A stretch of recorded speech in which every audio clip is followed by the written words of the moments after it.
Monsieur le Président, mes chers collègues, en cette fin de session particulièrement agitée, permettez-moi de vous dire tout le plaisir que j'ai à vous présenter effectivement ce rapport pour avis simplement, et pour vous dire que nous entrons effectivement dans un cadre tout à fait intéressant de la mise en place de la démarche prospective de la convergence Grand Est.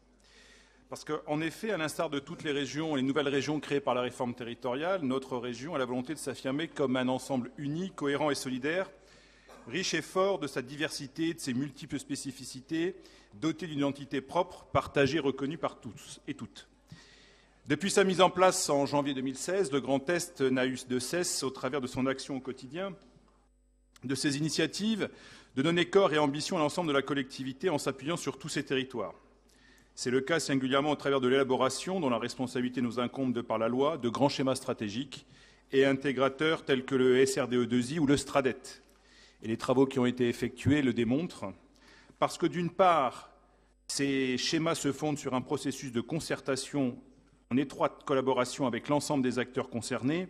Ces schémas génèrent de facto une véritable dynamique Grand Est, en étant facteur de mobilisation, de rencontres et d'échanges sur de nombreux territoires. D'autre part, ayant pour finalité la co-construction d'orientations qui participeront du développement et de l'aménagement futur de l'ensemble régional, ces schémas sont le creuset de valeurs et d'ambitions partagées, solidarité et équité territoriale et sociale, choix et développement de potentiel d'attractivité, mise en réseau de structures, établissement de partenariats. Parallèlement, d'autres initiatives sont prises par notre collectivité pour contribuer à la même construction de repères et d'une nouvelle approche de la solidarité territoriale, qu'il s'agisse entre autres du pacte pour la ruralité ou de la mise en place du Conseil constitutif de la culture. Au-delà même de ces objectifs qui leur sont assignés, elles ont pour effet de réunir des cercles d'acteurs très divers autour de préoccupations et d'actions communes à l'échelle de la région tout entière.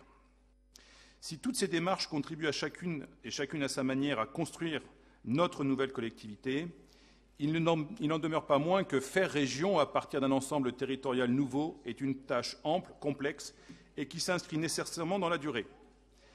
Elle l'est d'autant plus, s'agissant de notre région, ne serait-ce qu'en raison de sa taille, de son hétérogénéité territoriale, culturelle et sociale.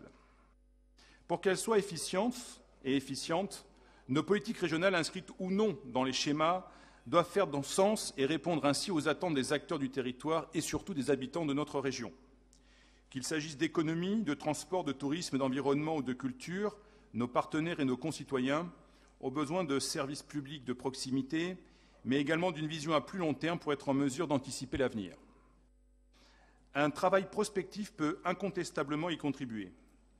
La prospective a en effet démontré depuis longtemps qu'elle constitue notamment, grâce à sa nature très transversale, un outil adapté pour faire émerger et pour façonner un projet, une communauté de destin qui fasse sens.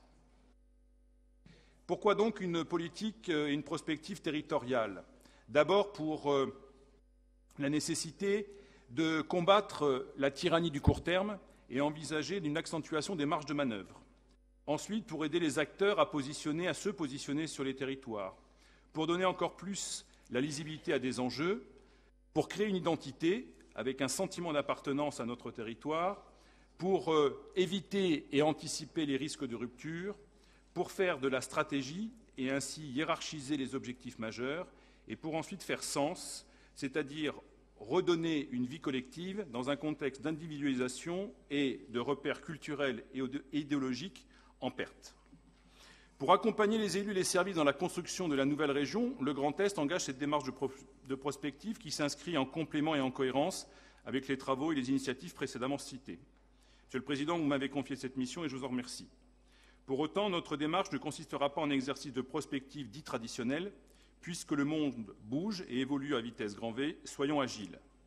La démarche Convergence Grand Est est une initiative originale, car sans équivalent dans les autres régions. Une initiative qui doit permettre à nos concitoyens de voir dans la région Grand Est un interlocuteur et un acteur de leur quotidien. Cette démarche sera confiée à un groupe témoin constitué d'une trentaine d'experts et de personnalités qualifiées de tous horizons, de tous âges et de tous les territoires du Grand Est. Chercheurs, universitaires, économistes, entrepreneurs, agriculteurs, acteurs culturels, sociaux, associatifs, citoyens. Ils constitueront ce laboratoire de réflexion et d'idées.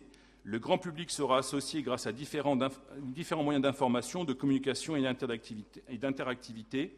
Et bien évidemment, chers collègues, vous le serez également. La prospective est un état d'esprit. Elle est également une culture. J'espère, sans naïveté aucune, que l'ensemble des collègues ici présents se feront leur cette idée.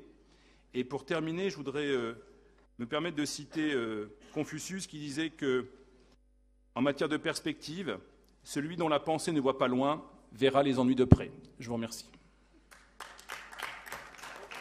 Merci.